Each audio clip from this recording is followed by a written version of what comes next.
কাল রাত্রিবেলা চলে গেছিলাম একটা হোটেলে খাওয়া দাওয়া করতে, কারণ আমাদের বাইরে একটা কাজ ছিল, সেটা মিটিয়ে আমার হাজব্যান্ডও অফিস থেকে এসেছিলো, আমি আর মেয়েও গেছিলাম।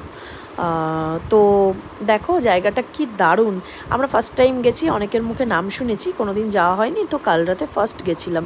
পুরো ফরেস্ট টাইপের করে রেখেছে, বড় বড় গাছ সব ভরা, আর তার মাঝখানে মাঝখানে টেবিল, মানে খাওয়ার যে টেবিল হয় সেগুলো মানে দেয়া রয়েছে। আর তোমরা অন্ধকার, যদি একটু আলো হতো না তাহলে ভালো করে দেখাতে পারতাম। পুরো গাছ, পাখি, বড় একটা অ্যানাকোন্ডা আছে, তারপরে মাংকি, সব দিয়ে ভরা। তুমি ভাববে তুমি জঙ্গলেই বসে আছো। এই দেখো অল্প অল্প আলোতে আমি দেখাচ্ছি, এখানে একটু অন্ধকার ভাব করা আছে, যদিও আমরা সব নিজেরা সামনে দেখতে পাচ্ছিলাম। তো চলো, খাওয়া দাওয়া হয়ে গেছে, এই যে বেরিয়ে এবার বাড়ির দিকে রওনা দিচ্ছি, কারণ কালকে আবার বরের অফিস, মেয়ের স্কুল সব আছে। তো তাই জন্য তোমাদের এটা দেখাবো বলেই জাস্ট ভিডিওটা করা।